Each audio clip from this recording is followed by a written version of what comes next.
আমাদের সেই প্রিয় নেত্রী আজকে গুরুতর অসুস্থ অবস্থায় এভার কেয়ার হাসপাতাল ঢাকায় তিনি সেখানে চিকিৎসা নিয়ে যাচ্ছেন। আমরা সবাই আল্লাহর কাছে দোয়া করছি আল্লাহ যেন তাকে সম্পূর্ণরূপে সুস্থতা দান করেন।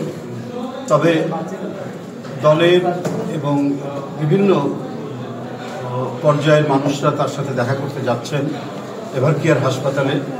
এই দেখা করতে গিয়ে সেখানে অন্যান্য রোগী এবং দেশনেত্রী বেগম খালেদা জিয়ার চিকিৎসায় বেশ বিঘ্ন হচ্ছে এবং অন্যান্য রোগীদেরও তাদেরও সমস্যা হচ্ছে। আমরা দলের পক্ষ থেকে জানাচ্ছি সকলকে, আমাদের নেতাকর্মী সহ সংশ্লিষ্ট সকলকে, দেশের জনগণকেও আমরা জানাচ্ছি যারা যাচ্ছেন হাসপাতালে এভার কেয়ারে এবং এই না যাওয়ার জন্য অনুরোধ করেছেন তার পরিবারের পক্ষ থেকে।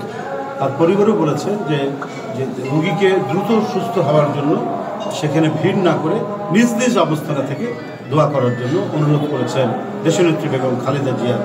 আমি আপনাদের মাধ্যমে বাংলাদেশ জাতীয়তাবাদী দল বিএনপি সকল পর্যায়ের নেতাকর্মী এবং সাধারণ মানুষদের আমি এটাই আহ্বান করবো, অনুরোধ করবো, আপনারা আবেগ থেকে আপনারা যাচ্ছেন, আপনারা শ্রদ্ধা জানানোর জন্য তার প্রতি এবং তার আশু রোগ মুক্তির জন্য আপনারা মনোপ্রাণে আল্লাহর কাছে তাই মনোবাক্যে আপনারা মোনাজাত করছেন এবং আপনাদের যে একটা বড় ধরনের আপনাদের হৃদয়ে যে আবেগ, এই আবেগ থেকেই হাসপাতালের দিকে যাচ্ছেন।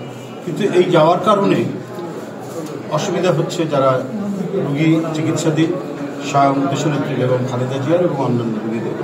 তো আমি দলের পক্ষ থেকে সকলকে অনুরোধ করব তারা নিজ নিজ অবস্থান থেকে নিজের বাসায় বা অন্য কোথাও আপনারা তার রোগ মুক্তির জন্য দোয়া করবেন আল্লাহর কাছে।